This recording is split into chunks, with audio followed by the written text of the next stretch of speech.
Bon, aujourd'hui on va aujourd'hui on va parler d'une autre chose qui m'a grave fait chier dans le film L'exorciste de Molly Hartley.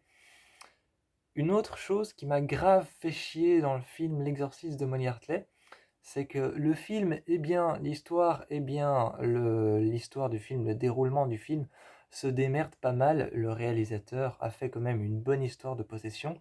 Les acteurs se démerdent bien. Mais juste, il y a un personnage, un, un personnage que je ne comprends pas. C'est la psychologue.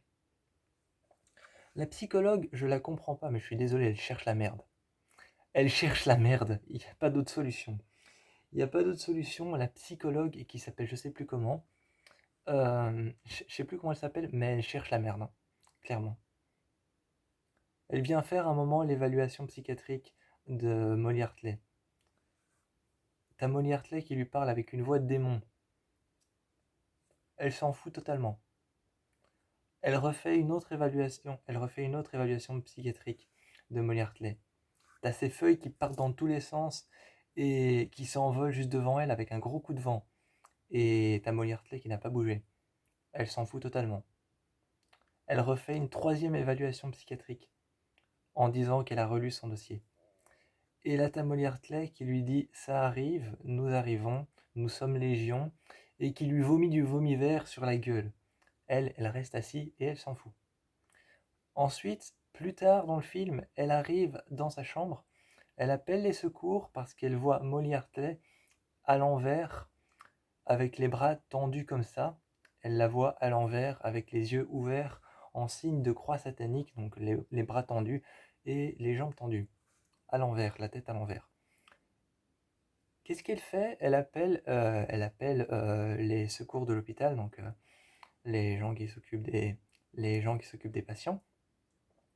Et en les attendant, qu'est-ce qu'elle fait? Elle rentre dans la chambre et elle se met nez à nez avec Molly Hartley. J'ai jamais vu une personne aussi con. J'ai jamais vu une personne aussi con. À partir du moment où tu vois une possédée, enfin une fille mentalement, à partir du moment où tu vois une fille mentalement enfermée dans un hôpital psychiatrique, persuadée d'être possédée et persuadée d'être la fille du diable et d'être la fille de la mère du diable, et que tu te mets nez à nez avec elle, à partir du moment où tu la vois en lévitation à l'envers, la tête à l'envers, en signe de croix satanique, tu te barres en courant.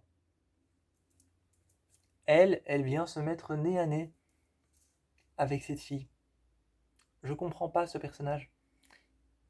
Je comprends pas ce personnage. Il est d'une connerie. Il est d'une connerie, mais vraiment. En même temps, euh, elle, ça m'aurait pas étonné que si c'était pas une psychologue, ça aurait été la première personne à descendre à la cave à minuit quand il y a un démon et avec sa lampe de poche ou avec son GSM dire il y a quelqu'un. Ça m'aurait pas étonné. Ça m'aurait pas étonné si ça avait été une patiente. Elle, ce serait la première personne à descendre à la cave de l'hôpital, sachant qu'il y a un démon, et dire il y a quelqu'un. Elle se serait fait buter tout de suite en première.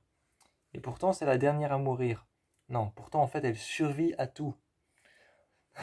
Elle survit à toutes les conneries et toutes les angoisses qui se sont passées dans cet asile psychiatrique. Enfin, c'est un asile psychiatrique. Et elle survit à toutes les angoisses et toutes les merdes qui se sont passées là-dedans. Et pourtant, elle n'a fait que l'inverse de ce qu'il faut faire. Je comprends pas ce personnage. Il est totalement con. Il est vraiment con. Bref. Bref, là je commence à m'énerver pour n'importe quoi, ça commence à chauffer, ça commence à monter. Mais ce personnage est vraiment con. La psychologue, si jamais vous regardez l'exorcisme de Molly Hartley, et je vous encourage à aller le voir, quand vous regarderez ce film, vous verrez ses réactions, elles sont totalement what the fuck. Tu te dis, mais meuf, pourquoi tu fais ça? C'est comme ces petites blondes dans les films d'horreur qui descendent les escaliers lentement et qui demandent s'il y a quelqu'un alors qu'elles sont poursuivies par un démon. C'est pareil. Elle s'en fout. Elle voit les signes d'une, elle voit les signes d'une possession démoniaque et d'une fille possédée. Elle s'en tape. Donc voilà. C'est vraiment le perso le plus con que j'ai jamais eu dans un film d'horreur. Avec les petites blondes qui descendent à la cave et qui disent il y a quelqu'un. Oui, bien sûr qu'il y a quelqu'un. Un démon. Il t'attend à la cuisine, il se fait un sandwich, connasse. Non, je rigole, ça c'est moi qui m'énerve. Non, mais vraiment, quand on dit qu'il y a quelqu'un dans un film d'horreur, j'ai vraiment envie de dire, oui, je suis là, je suis dans la cuisine avec un couteau, je t'attends patiemment pour pouvoir te tuer. Non, un tueur dirait jamais, non, je suis dans la cuisine. Un voleur, quand il entre chez toi, il entre quand il n'y a pas de lumière. Un tueur, quand il entre chez toi, il va pas allumer toutes les loupiotes. Et bah c'est pareil, tu n'entres pas dans la chambre d'une fille possédée. Et donc voilà, vraiment, mais ce personnage est con. En plus, à un moment, il y a une croix qui se retourne à l'envers, une croix qui a été mise à l'endroit, et elle se retourne juste à l'envers, elle tombe. Elle, la simple réaction qu'elle a, c'est oh, vraiment, genre un objet à bouger tout seul, c'est normal. Voilà. Bref, je vais m'arrêter ici, je vous encourage à aller voir ce film. Je vous encourage à aller voir ce film, je vais m'arrêter ici parce que ce personnage me sidère, vraiment, ce personnage me sidère, il me fascine, parce que sa connerie me fascine, mais m'énerve en même temps. Moi, je vous fais plein de bisous, et je vous encourage à aller voir L'Exorcisme de Molière.